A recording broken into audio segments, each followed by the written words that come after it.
Hi everyone, it's Karen from the Geordie Grandma. Welcome to my channel at this early time in the morning. I thought it was a good idea to do my first YouTube live stream at 5 a.m. in the morning for some reason. I read a thread recently, I think it was on Facebook, talking about women over 50 who weren't sleeping well, and there was lots of people. I think this thread was started at like 2 o'clock in the morning, and there was lots of people saying how they woke up too early and they couldn't get back to sleep. So I thought it would be nice to have a chat and kind of share some tips. And I want to go over 3 different sections. So I want to talk about how to get your bedtime routine right so you set yourself up for a good night's sleep, and then what to do if you do wake up too early through the night and you don't want to get up at 2 o'clock in the morning. And then also, if you wake up at about 4 or 5 o'clock in the morning and you do want to start your day, how can we set up a good morning routine to make it a productive day or an enjoyable day? So I'll keep an eye on the chat. I don't think there might be too many people joining us at 5 a.m. in the morning, but that's fine. This will go up on a replay, so anybody who's not watching it at 5 a.m. can watch it. So there is a couple of people in the chat. Hi, Linda. Came to bed at 1:30 and still not asleep. Yeah, I have nights like that. And hi, Joe. Nice to see you. So for Joe and Linda, what time do you normally go to bed? Because I think that is, for me, I think that might be key to the fact that I'm waking up too early. I go to bed at probably 9 o'clock, 9:30 at night. I'm a very early, we do go to bed really early. And I think the fact that I'm going to bed too early means that I'm waking up early. So what time do you go to bed at night? Can I just check that you can actually hear us? So if you can hear us, just just say yes. Oh yes, obviously you can. Linda never goes to bed before 1 a.m. I don't think I've ever been a late night person. Even when I was younger, I think I went to bed early, except obviously when I was going out for the night. But I think I've always been like a person that goes to bed early. So 1 o'clock in the morning, that my son does that, and that is the middle of the night for me. So hats off to anybody who can stay up until that time, unless you don't want to go to bed, unless you want to go to bed before 1 a.m., Linda, and just not tired.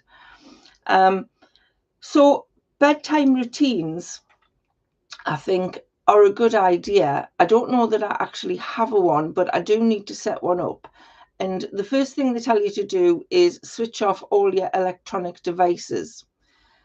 So no phones, no computers, no e-readers, no TV, because apparently they all give out a blue light that tricks the brain into thinking it's daytime. And it produces, I can't remember what it was now, it produces some substance in your body that makes you think it's time to be awake. So it's a good idea not to have any electronic devices. No heavy meals before bed. If I go to bed at 9:30 and I'm eating at 8 o'clock, that's a pretty ridiculous thing to do because I'm going to bed with food on my stomach. So it's obviously going to keep us awake. So probably if I'm going to go to bed at 9 o'clock, then my last meal should be at about 5 or 6 o'clock, which is usually the case. Or it does say you should have some light snacks so you don't go to bed hungry, because as well as not going to bed on a full stomach, you don't want to go to bed hungry. So they say you should, I don't know who they are, but they say you should have some fruit or some yogurt or some nuts, something like that. Joe says she takes her evening meals at 10:30. Is that 10:30 p.m.? I can't see behind it. 10:30. and tries to be in bed before 12. Wow, that's late. Evening meals at 10:30. There seems to be a lot of late night people. Yeah, Joe takes her evening meals at evening meds at 10:30. Sorry, I thought that said evening meal something, and that's late for tea, and trying to be in bed by 12. Linda doesn't usually eat dinner before 7:30. Yeah, I read that wrong, Joe. Yes, I think it would be nice to take meals around 7:30, but because I do go to bed so early, that's getting a little bit late for us. I do need to try and start staying up a bit later. So do you try not to eat sort of a couple of hours before you go to bed? Uh, Joe was awake by 3 this morning. Yes, I was awake fairly early this morning, but I think that's because I knew I was getting up to do this, and I probably wasn't sleeping well. So, does anybody remember when, I don't know if they still say it, but I always remember my nana saying, "Oh, you shouldn't have cheese before you go to bed because it'll give you nightmares." I don't know if that's actually a fact, a medical fact. Um, so I try to avoid cheese before I go to bed. You're also not supposed to drink alcohol or have caffeine before you go to bed. I do drink coffee, but I try not to drink caffeinated coffee after 2 o'clock in the afternoon. So I do have a jar of decaffeinated coffee as well. And I very rarely drink alcohol, so that's not a problem. Jo says she sleeps better with a full belly. Yeah, they say that about babies as well, don't they? They don't wake up. So maybe there is something in that. Linda says it varies. Might have midnight snacks. I only drink coffee all day. What time do you stop drinking coffee, Linda? I'm assuming it's caffeinated coffee. So other things to add into your bedtime routine, stretches. I've suffered from cramps through the night, jumping out of bed with cramp in your calf or your foot or whatever. So I've tried to do some stretches, not loads, just a few leg stretches before I go to bed, and that does help, I have found. You can also have a warm bath. I don't know about anybody else. Over 50, over 60. I'm 60 and I find it really difficult to get out of the bath now. So a warm bath is not the best for me. I don't know if a warm shower works the same way.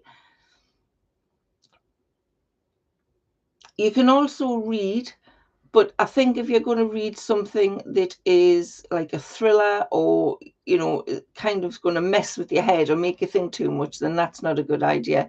So read something light, something simple, something that's going to be calm. And I've also heard of people doing writing in their journal before they go to sleep. So I think if you've got a lot on your mind, it can kind of get all those things off your mind and onto paper. So you've kind of offloaded it. I suppose it's a little bit like having a therapist to talk to. You just get it all off your mind and onto paper, and then you can forget about it while you're asleep and hopefully wake up refreshed and ready to tackle them. I sometimes do a to-do list on a night time to set myself up for the next day so I know what I'm doing. Linda often takes a coffee to bed. Wow, Linda, I'm surprised that doesn't keep you awake. Calming music or ambient sounds are a good thing to help you sleep. I know once I get into bed, not so much lately, but I have in the past found it difficult to get to sleep, like first thing when I go to bed. So I was listening to a sleep meditation thing on an app called Headspace, and it was a guy talking you through walking down this rainy street with the street lamps on, and came across this quaint little bookshop with it was an antique shop with a warm light in the window, and you heard the rain falling, and it just the calmness of his voice and the sounds that they gave really did make me fall asleep. I actually really enjoyed that. So the Headspace app may have some that was a couple of years ago, and it may still have that. So that might be worth checking out if you find it difficult to go to sleep straight away when you get into bed.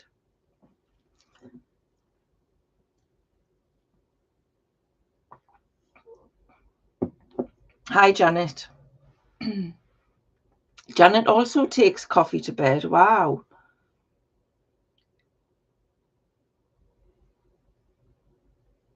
Linda found a YouTube Pro that was music to sleep by. So that's just what we're talking about, Linda.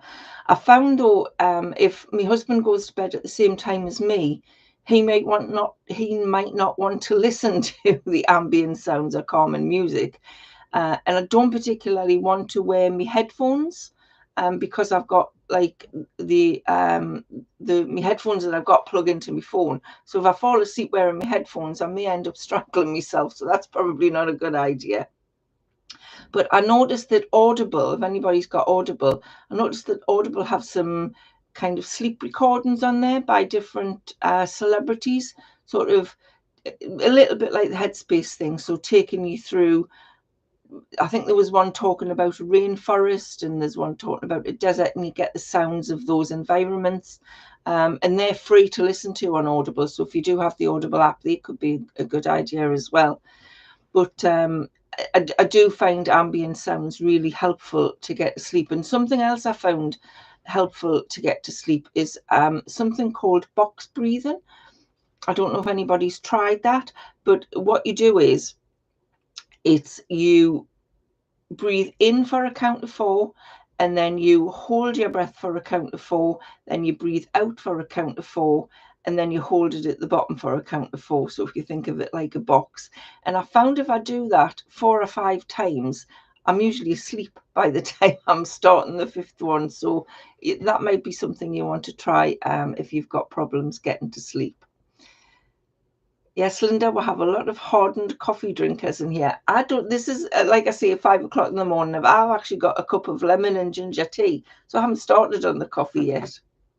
I would usually, but I thought because it was so early, I would have a lemon tea. Linda says the YouTube was just nice music that came in waves with unusual patterns on the screen. That sounds nice. And Jo says she doesn't have trouble getting to sleep, it's staying asleep, which moves us on nicely to the next section, Jo. So thanks for that.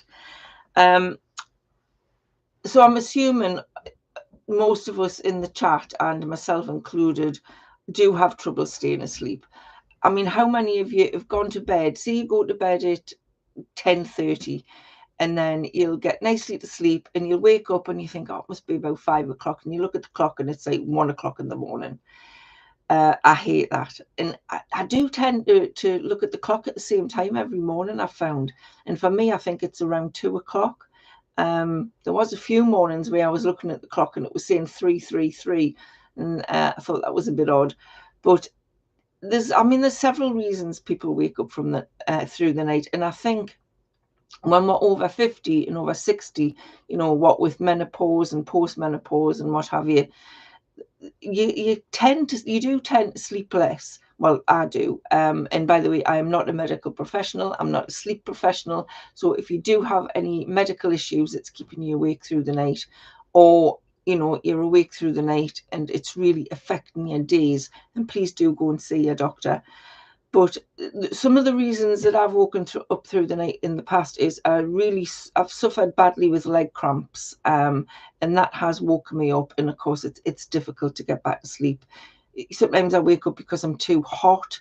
Sometimes I wake up because I've got things on my mind and I'm just not sleeping well. I do think for me, I've got the wrong bedtime. I need to sort that out. Yes, Linda's saying she doesn't have trouble getting to sleep, it's staying asleep. Hi Tina, nice to see you. Linda eats a banana. Yeah, I do eat bananas. I've started, many years ago I started taking a vitamin B12 and a magnesium, which really helped my leg cramps along with the stretches on a night. So you know, like I say, I'm not a doctor, so don't go out and get vitamins just because I'm saying I take them. This is just my personal thing. But again, if if you wake up through the night, what is it that you do when you wake up through the night? Do you pick your phone up? Because obviously we've just said that that's not a good idea. So if you let us know in the comments, what do you do when you wake up at say 2, 1 o'clock in the morning and you don't want to get up? What is it that you do? Yeah, Linda, potassium, you do need potassium, but a packet of crisps would be no good for me because, as you probably know, I do low carb. I'm diabetic, so I'm not wanting to eat too many packets of crisps. Linda, you scroll on your phone. Yeah, I wake up, I've often woken up through the night, 2 o'clock in the morning, and my husband's on his phone, and I keep telling them, obviously, it's going to be difficult to get back to sleep if you've been looking at Facebook for half the night. So that's not always a good idea. Might work for some people. Yeah, Tina says magnesium is supposed to be good for you. I've been taking magnesium for a few years now, and it does help the cramps in the legs, I have found. So again, you can try, if you wake up through the night, you can try that box breathing. I have tried that. It definitely is a good thing. So if you haven't tried it and you're a bit skeptical, just give it a go. You never know, it might work. And again, the ambient sounds, but not with the headphones, because you don't want to get tangled up when you fall asleep. And apparently you should, if you've been awake for more than 15 to 30 minutes, you should actually get up. I think I probably do that. My husband says there's no way he's getting up before 6 o'clock in the morning. So even if he wakes up early, he's not getting up. It's just a thing he's developed. But I have to get up because usually my legs I've got osteoarthritis and I've got neuropathy. I don't want to sound like a hypochondriac, but that does give me pains in my legs. So if I'm awake for any length of time in bed, it just gets too much and I have to get up and move around just to get rid of the pain. But I try not to pick my phone up if I can help it. Janet says, I think like cramps are from being on your feet too much. Before I retired, I had them all the time. Now, no more. Yeah, I think that is, a possibility, Janet. I think for me, I think it's because I sit all day and I'm not moving enough. So you're damned if you do and damned if you don't, aren't you?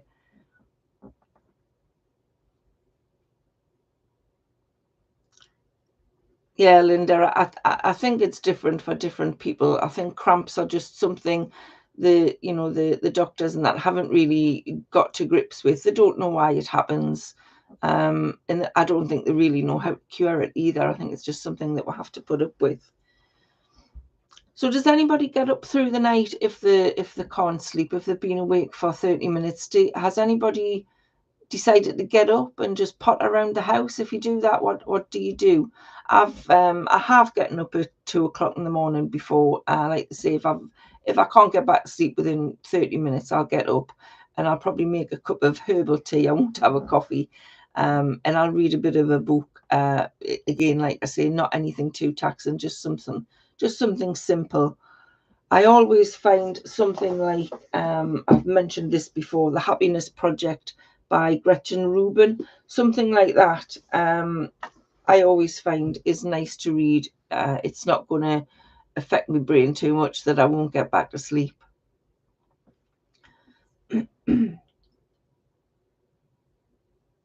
It is nice to see. I mean, there's 6 people in the chat, and it is nice to see actually, because I wasn't sure that many people were going to get up and actually turn on their computer. So that leads us on to the next thing that I wanted to talk about, which is an early morning routine, because I think if I wake up at 4 o'clock, 4 o'clock would be the earliest. So if I wake up at 5 o'clock, I'm definitely getting up and starting my day. Does anybody else do that? If it comes to 4 o'clock, 5 o'clock in the morning, maybe 6 o'clock for some people, do you just say, okay, I'm getting up, that's it, I'm not going to try and get back to sleep? I read a book recently, or I'm reading a book. I'm actually halfway through it, and it's called The 5 a.m. Club by Robin Sharma. And it is all about developing a 5 o'clock in the morning routine. I think it's mainly for entrepreneurs. But I think a version of it would work for all of us as well, for people who are retired, people who work from home, who aren't entrepreneurs, but maybe you're just at home. And it's all about owning your morning and to elevate your life. And I think the idea is good.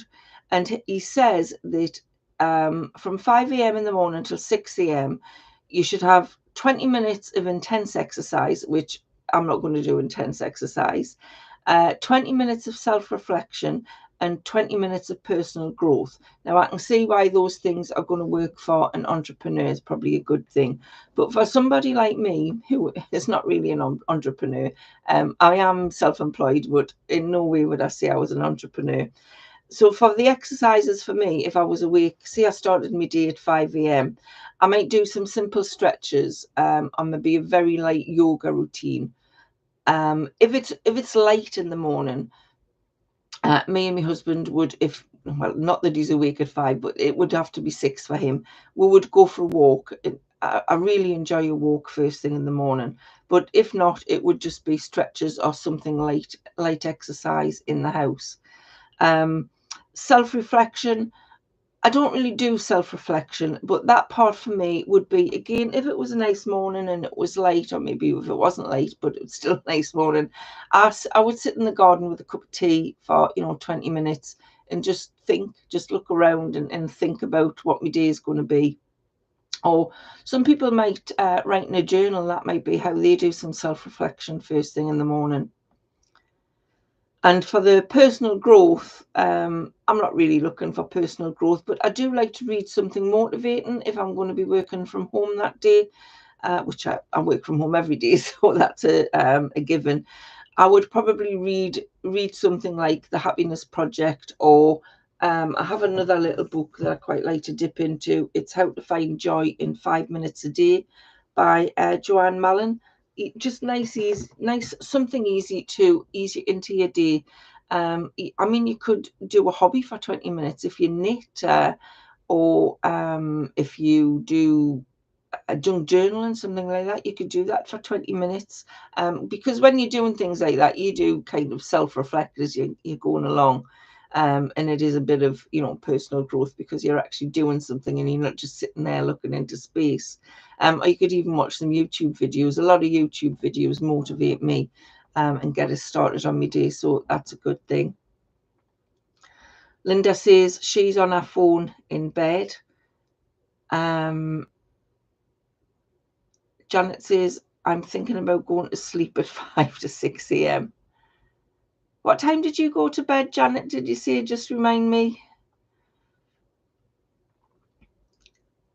So you haven't actually gone to sleep. You're just actually going to sleep at 5 a.m. in the morning. Janet says she indulges her natural inclination to be up all night. So you're a night owl, Janet. Interesting. I'm definitely a morning person rather than a night person. Most definitely.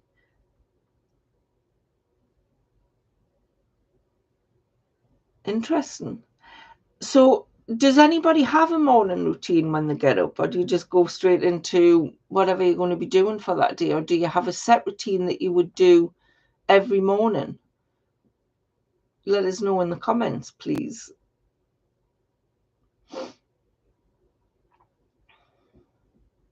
Linda says she never wakes up early. Well, that's because you go to bed at 1 o'clock in the morning, Linda.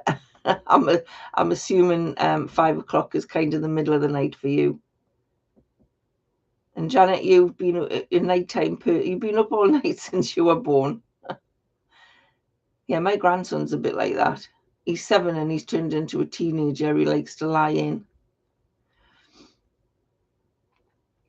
So does anybody do any kind of exercise when they get out of bed in the morning? Do you like to go for a walk? Joe sleeps perfectly on the sofa. So do you go to bed and then you wake up through the night and you get up and you just have a lie on the sofa and that you nod off, Joe? I wonder why that is. Is it because it's a different environment, or is it darker in where your sofa is? Is there less noise where your sofa is? I find that it's hotter in my bedroom than it is downstairs. So maybe it's cooler downstairs, or maybe it's just become a psychological thing that you sleep better if you get up and lie on the sofa. Janet says her mother was a day person and she drove her mad. Yes, I could imagine that. And Linda says she's always been a night owl and no, she doesn't exercise.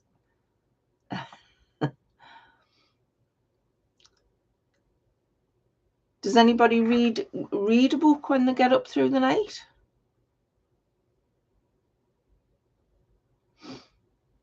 I'm reading a book at the minute called Days at the Murasaki Bookshop by a Japanese author. I can't recall the name of it at the moment. It's quite a slim book, but it's a really, I found it a really relaxing book to read. It's not like, it hasn't got much plot in it. It's just pottering along, and people are going into bookshops and they're talking about the books and they're talking about Japanese food, and I find that quite relaxing. So that is an easy book to read if I wake up early.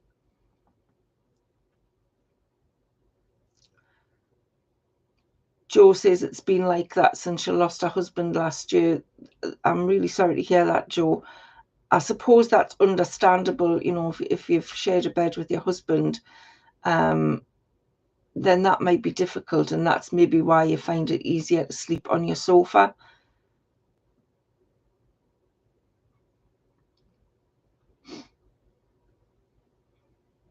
So those are all the things that I wanted to talk about. Anybody watching this on the replay, please feel free to add to the comments and let us know about your sleep routines or your morning routines or things like that. Janet says she will read on her phone, find it hard to see a book. Yeah, I get that, Janet. That's reminded us I do need to actually go and get my eyes tested again, because I don't think my glasses are working as well as they were.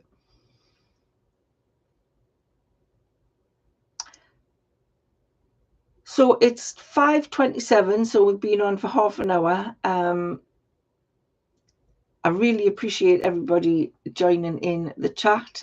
Thank you for that. Linda says she finds an Audible funny book. Yeah, any recommendations for books on Audible, please feel free to leave them in the comments, because I like a book on Audible as well. I am planning to do some more of these YouTube lives, because I think it's nice to get, immediate feedback and chat with you in here. I don't know if 5 a.m. is the right time to do it. If you have any thoughts, please let us know. But I would like to do something live on a regular basis and talk about some topics that we all want to talk about, and you find people, women over 50 especially, talking about. So if you've got any ideas for topics as well, please let us know in the comments. So I think I'm going to leave it there. Like I said, thank you so much for joining us. I hope you found it a little bit interesting. And I'll see you again soon. So bye, everyone.